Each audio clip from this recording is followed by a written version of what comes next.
কেউ এই লোকটিকে মসীহ বলেন, যিনি মানুষকে চিরতরে আল্লাহর সঙ্গে পুনর্মিলিত করবেন।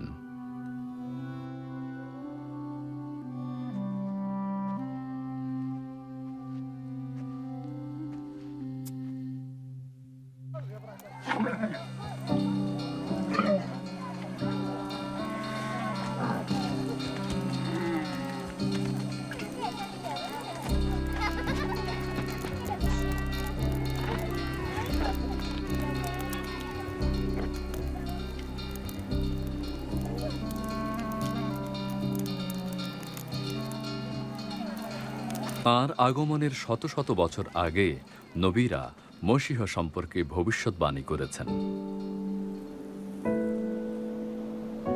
ঈশাইয় নবী ভবিষ্যৎবাণী করেছেন যে অলৌকিকভাবে তাঁর জন্ম হবে। একজন কুমারী গর্ভবতী হবে, ওই ছেলেকে রুহানি অর্থে ইবনুল্লাহ বলা হবে। মিকাহ নবী ভবিষ্যৎবাণী করেছেন মসীহ বেথলহেমে জন্মিবেন। জাকারিয়া নবী ভবিষ্যৎবাণী করেছেন তিনি গাধায় চড়ে জেরুজালেমে আসবেন। এহুদা বেঈমানি করে তাকে ধরিয়ে দেবে। মসীহ সম্পর্কে ঈশাইও বলেছেন, আল্লাহর মনোনীত লোকটি গরিবদের কাছে সুখবর প্রচার, লোকদের সান্ত্বনা দেবেন ও বন্দীদের কাছে মুক্তির কথা ঘোষণা দেবেন। মাবুদ তাঁর লোকদের উদ্ধার করবেন।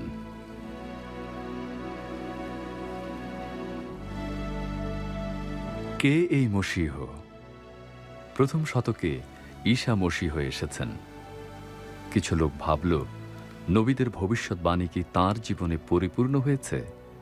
ঈসা মসীহ কি একজন নবীর চেয়ে বেশি?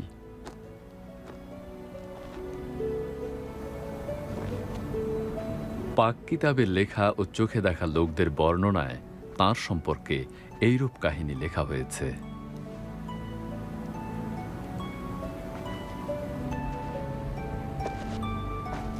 মসীহের ভূমিকায় একজন অভিনয় করেছেন। যদিও কেউ এর যোগ্য নয়, তবুও এটা করা হয়েছে যাতে মসীহের জীবন থেকে শিক্ষা পাই।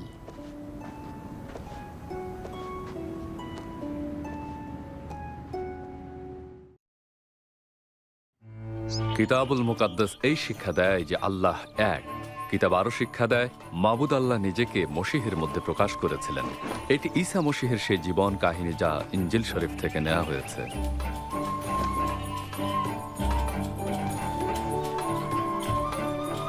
সম্রাট অগাস্টাস সিজার যখন রোম সাম্রাজ্যের সম্রাট ছিলেন এবং হেরোদ যখন এহুদিয়া প্রদেশের বাদশাহ ছিলেন,